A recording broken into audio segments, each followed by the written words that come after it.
Hey guys, this is Chad with Pure Media Systems. Welcome back to the channel. Today we're in Prosper, Texas. We're doing a whole home solution here. We're going to be doing a media room, living room TV mounting, as well as networking. Stay tuned after the intro and we'll show you what we're doing.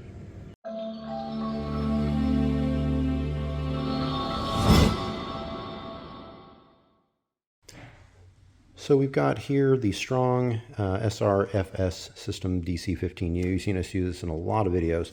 It's one of our favorite racks. It's nice and compact, fits into most closets. So this is the 15U rack. Over here, we're using customers' equipment along with some new stuff. So we're going to have the LG OLED mounted above the TV. We're going to go ahead and run, right now we're just going to use a Roku and the TV itself, but we're going to plan for the future because we've worked with the builder along the way and told the customer we're to have all the speakers placed for pre-wiring purposes. So we've got one speaker here and another one on the other side, centered on the mantle. Future, we're going to have speakers in here. There's also speakers in the kitchen behind us, which we'll be able to, or places for speakers, which we'll be able to do in the future. So we don't have to take the TV down later. We're going to go ahead and run a couple Ethernet and HDMI through the wall, which will come down where we'll have the amplifier down here. In the laundry room over here, we've got our network panel.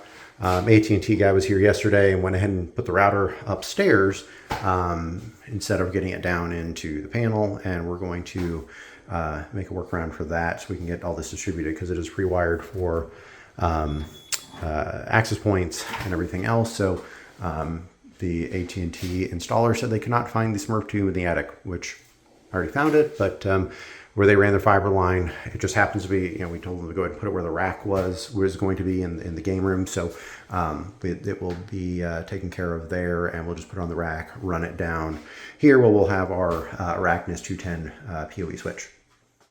All right, in the media room here, we're going to be using, again, a mixture of customers' existing equipment that he's had for a long time and some new stuff. So we've got some older Klipsch bookshelf speakers here, which we're going to have actually on speaker stands here, the Sanus speaker stands, which we'll show you that in a moment. Originally, it was wired for in-wall speakers. We had them move it down for floor standing, essentially, so we can have the bookshelves or towers, whichever the customer would like, if they have to decide to upgrade in the future.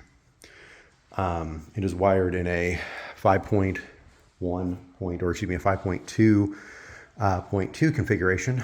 So it can be either done 5.1 or 5.2, depending on how we have it set up.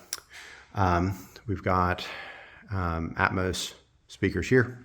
We're going to be using the customer's existing speakers that he has, and we're going to do in-walls here because the couch or the Octane seats are going to go across here. Customer has an existing Yamaha subwoofer. They also have an SVS PB-1000, which we set up for them several years ago.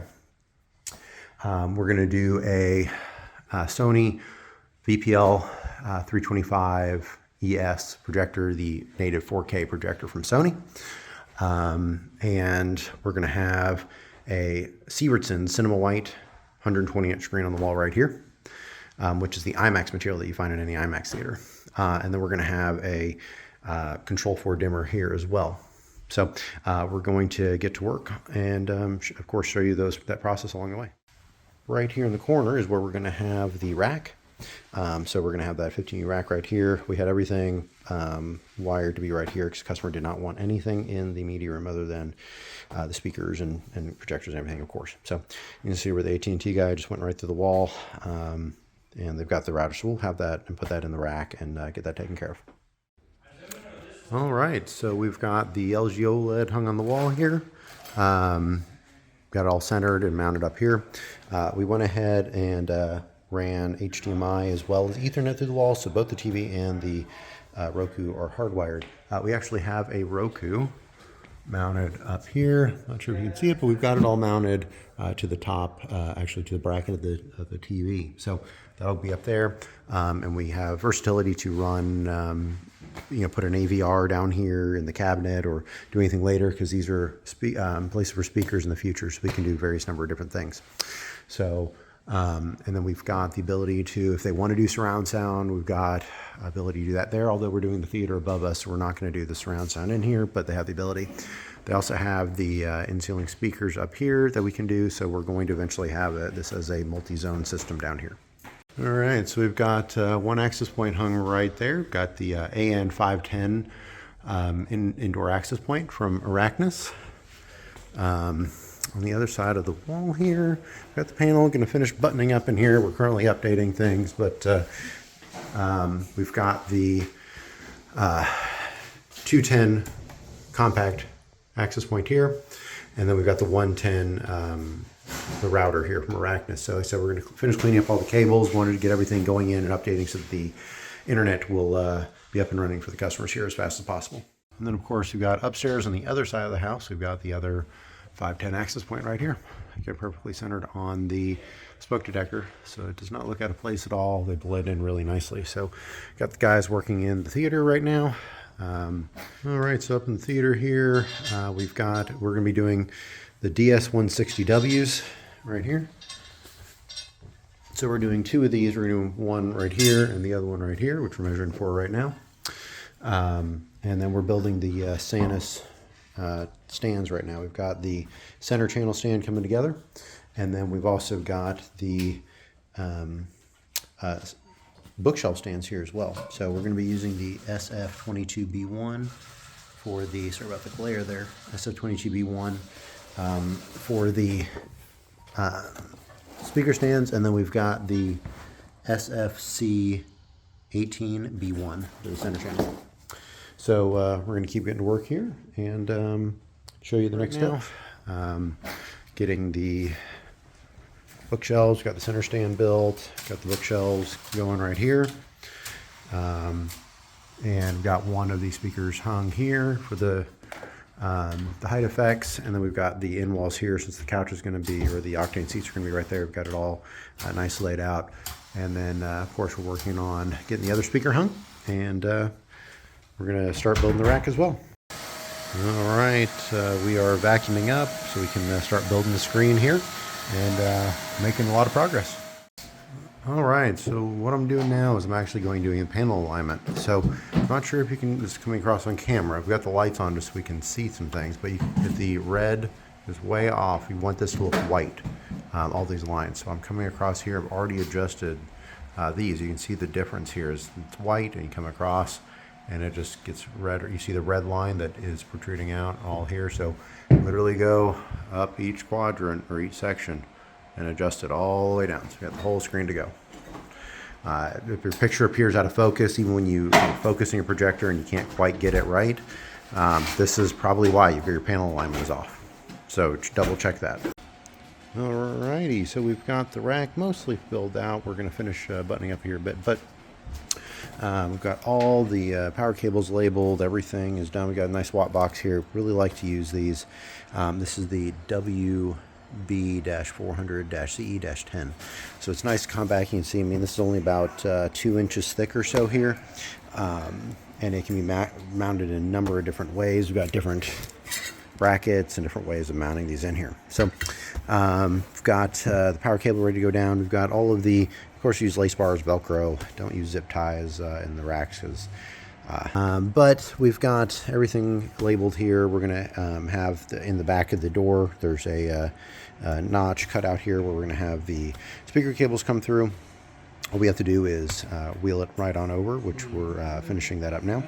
Got everything going, got the, all the cables and everything routed, but there's a bunch of cables in here that, of course, you don't really see any congestion because it's all effectively kept. So come around. All right, guys, so finishing up here, we've got our 15U rack.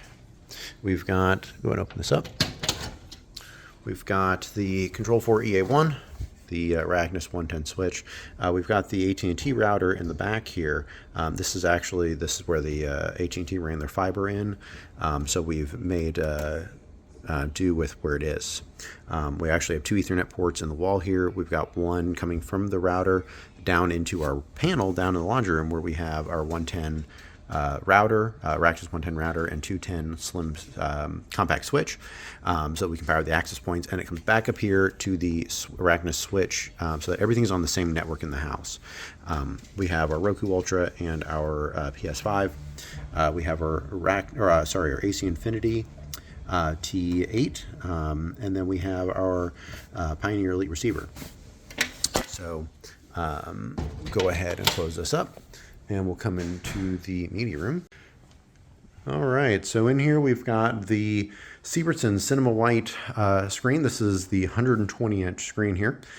So the Cinema White material is actually the same material you find in IMAX Theater. So Severtson is the manufacturer for IMAX screens. I've got the customer's Klipsch bookshelf speakers in here with a SVS subwoofer. We've got their bipole surrounds up here for going to give us some height effects. And then we've got the DS-160Ws in the wall here on the other side. We've got the customer's Yamaha subwoofer back here as well. So it's running a 5.1.2 configuration. Of course, up here we have the VPL-VW325ES 4K projector. It's an awesome projector. Of course, it's the entry into Sony's native 4K projectors. So we also have over here, we've got an adaptive phase dimmer, which we have a matte stainless faceplate as well as the black cover here. So it blends in nicely with their peppercorn, I believe is the color of the walls. With the remote, we've got the SR260 remote. We've actually gone and programmed some conditions here. So we've got some full overviews of the remotes and other videos, which we'll put in the description so you can get that. But if we've got programs, so we got custom button 1 actually takes us down to 20%. And we have conditions where you press it again, it will dim over a few seconds.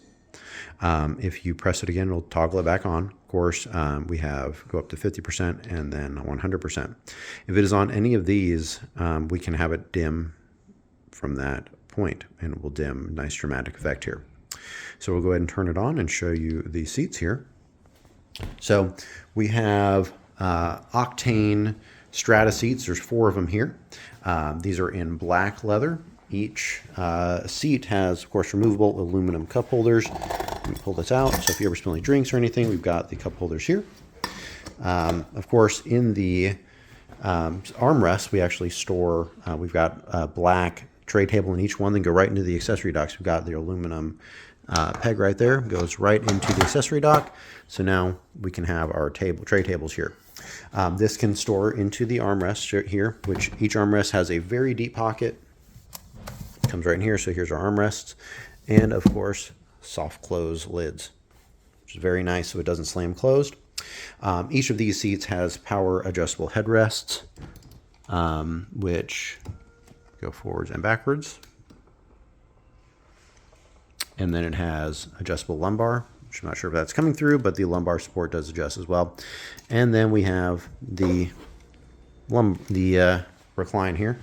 So this does fully come down. These are wall huggers, only need to be about 4 to 6 inches away from the wall, and it does lay completely down almost. So we are, of course, direct dealers for Octane seating and any of these other products. All right, guys. Well, thanks for tuning in. If you have any questions or are interested in a system like this or in the Dallas-Fort Worth area in Texas, please give us a call at 972-905-0556 or email sales@puremediasystems.com.